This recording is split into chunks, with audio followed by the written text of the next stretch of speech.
Mm. So Susan's coming over tomorrow for Christmas Day. And, that's when y'all will be watching this.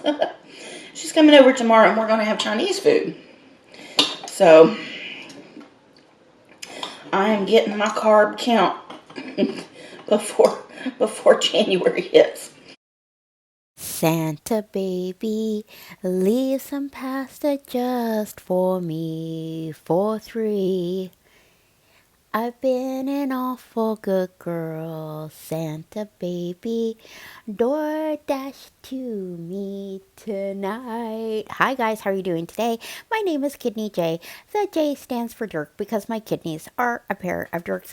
And that was, of course, Santa Baby, originally recorded by Eartha Kitt, I think in 1953, covered by countless of others, included ruined by me. I am sorry, but this is a Hungry Fat Chick video. Now, I kid at that intro.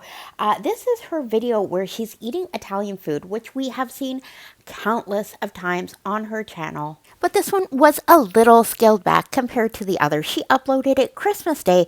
If you want to watch it, it is titled Carava's Italian Grill Italian Classics Trio with Lasagna Chicken Parmesan and Fettuccine Alfredo. But I have assembled you all today here, not to talk about the food, but of course to talk about Hungry Fat Chick's health journey that she is currently embarking on. So we are going to talk about her blood work, possibly being diabetic. We're going to go back in time and see when she was possibly pre-diabetic, as well as we're going to talk about MRIs, x-rays, the whole doctor debacle, all of that. So before I do get started, if you could please put some electromagnetic radiation on that like button. Please maybe put some x-ray photons on that subscribe button. If you are new, appreciate you. Leave a comment down below, as well as I do have memberships if you want to support my channel further. That way you can do so. There's 2 tiers listed down below. So what I think we'll start off with is going back in time. Get your seatbelts on. We are going to go back to September 2023. This is when Hungry Fat Chick was sort of at her tail end of carnivore, and she decided to get herself a glucose monitor and test her blood sugar. So let's see how that goes, and then we will discuss what her A1C results were a year and 3 months later. But anyway, I did this thing out of curiosity. On Amazon the other day, I went and I got this. It's and I don't know if it's backwards. It's probably backwards because I'm on my phone, but it's this Caresense Felice blood glucose monitoring system. And when I got up this afternoon, fasted and everything, I went ahead and I tested my blood sugar, blood glucose, whatever.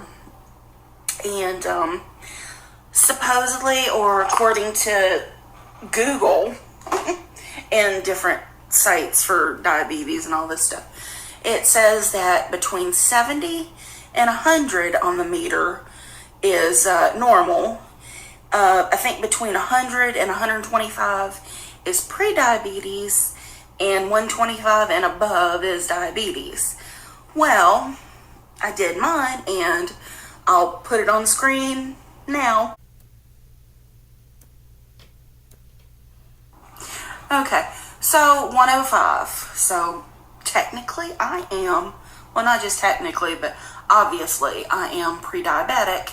So at that time, I had made a video. I will link it up above. I had urged Candy to go see a physician because sometimes just one random fasting glucose number cannot confirm prediabetes or diabetes.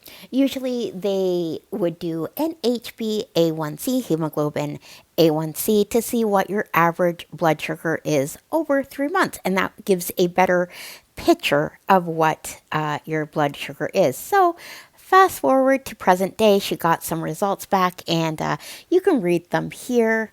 It looks like her A1C was 6.5, which was in the red, as well as her triglycerides, her cholesterol, in the red, as well as her white blood cell count was high and in the red.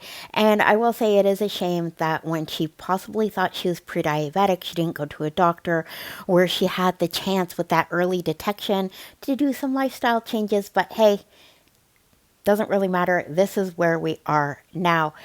So, all these blood test results freaked Candy out, and she got as high as those triglyceride numbers, and she missed her doctor's appointment because she freaked out.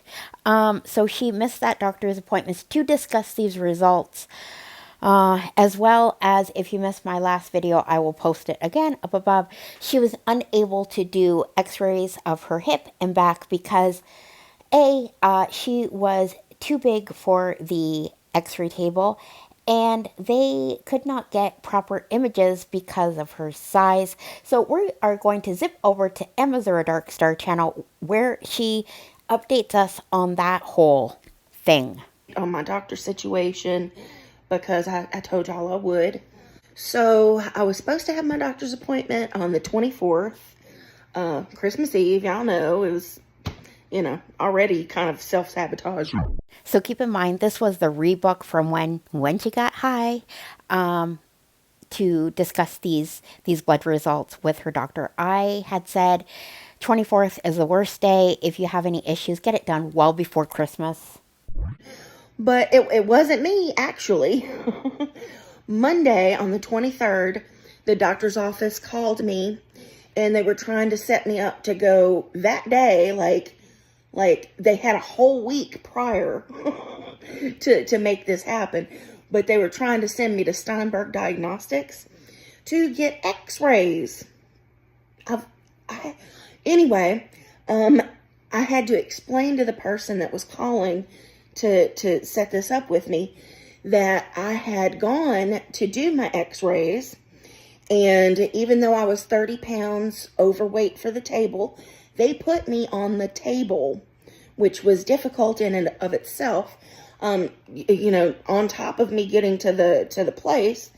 But anyway, when they got me on the table, they did 3 images, and the guy came out after the 3rd image and was like, we can't do this. I mean, we've irradiated you 3 times and we cannot get a diagnosable image, no diagnostics. So basically, x-rays will not work for me. I'm too fat. So just going back to the beginning of that clip where she said, it wasn't me, it's not my fault. Well, kinda it is, because you missed the first follow-up appointment to begin with, and it looks like the 24th didn't work out for them. So she's talking about the x-ray, and basically it was unsafe for her to continue to try to get the images. So now it looks like, I'm just going to summarize this for you. They are going to do an MRI. She is going to go to the doctor January 19th to discuss the blood work. I don't know why they would wait this long, especially with the elevated white blood cell count, which could be indicative of a infection, which Candy has had before, and those can turn real quick to something worse like sepsis, a very serious blood infection. I guess they'll talk about the triglycerides and get her on some sort of statin, as well as talk about that 6.5 A1C. Usually they repeat it to get a diabetes diagnosis. So 6.5 is diabetes. So a lot of things coming up for Candy. So we have the MRI, that doctor's visit. We'll see what that brings. As well as she says she has been starting carnivore, keto. She said it in her Italian feast. I'm going to leave those clips with you. Thank you for making it this far, and I will be here to cover Candy's health journey. I think maybe she could do it this time. I don't know. Maybe I'm naive. At least she has health professionals on board. She's seeing a therapist as well as actually going to a doctor. Unlike last year where she did lose weight, but she wasn't able to sustain it. If you made it this far, you're a real one, and I thank you. See you on the next one. I am getting my carb count before January hits. And I'm already on off days. I'm trying to do fairly low carb, as much as possible, but it's like yesterday I did pretty good. I had, well, I say good, but it was not carbs at least. I had 4 hot dogs and 4 eggs.